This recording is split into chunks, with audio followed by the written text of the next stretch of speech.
السلام عليكم ورحمة الله وبركاته. أهلا وسهلا بكم الأعضاء الكرام. درسنا اليوم حرف الطاء وهو 9. حسابه معروف إن هو ناري، وأنا هسميه الحرف المفقود. وسر الرمز الطلسمي. ليه سر الرمز الطلسمي؟ لأن أنا هبتدي لك من هنا كده. ده دايما بنقابله في اغلب المخطوطات، بنلاقي طلسم اوله صاد واخره الف. هو ده حرف الطاء اللي بنسميه الرمز الطلسمي، علشان لما تقابله في مخطوطات او في طلاسم البدايه تعرف ان ده حرف الطاء، فتعرف ان هو مستنبط من الطريقه اللي هقول لك عليها دلوقتي. عندنا الاول نرسم مثلث الغزالي علشان نعرف موقعنا النهارده فين من حرف الطاء. حرف الطاء موقعنا هنا هيكون في القلب. ازاي هيكون موضوعنا في القلب؟ انا ما بتكلمش على بطل زهق واحد اللي هو الطاء مفتاح النار في التسعه فوق، لا. يعني هو بطل زهق واحد فالطاء فوق، لا لا لا.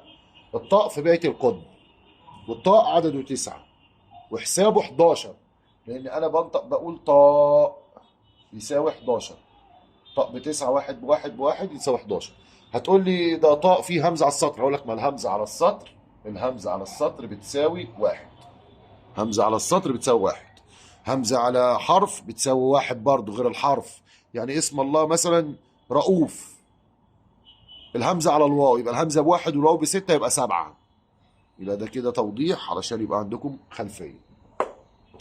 عندي 4 أملاك بستخرجهم، اللي هم الملائكة والنوراني والسفلي والعون.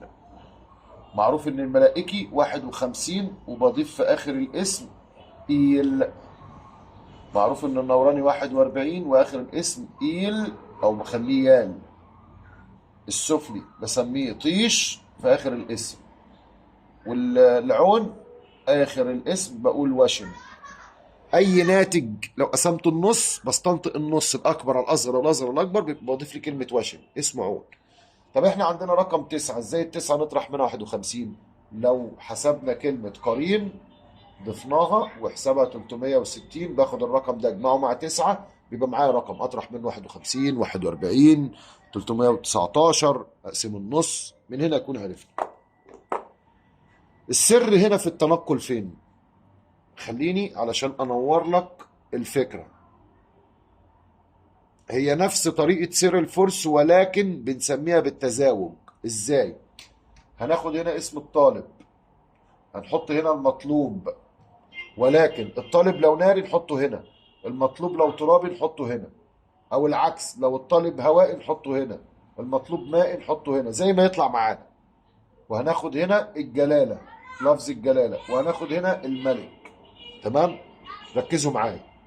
هنجمع البيتين دول مع الطاء ونحط هنا، هنجمع البيتين دول مع الطاء ونحط هنا، والاتنين دول مع الطاء ونحط هنا، البيتين دول مع الطاء ونحط هنا.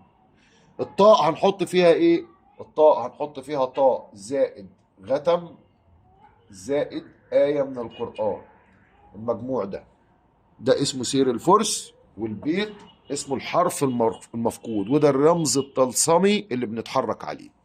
ان خلصنا بنرجع نعمل حاجة واحدة بس، بناخد عدد ضلع نحوله لقلم طلسمي. على سبيل المثال ايه؟ الطلسم السليماني، ونكتبه فوق هنا. وهناخد الطلسم ده هنكتبه في الاربع اتجاهات.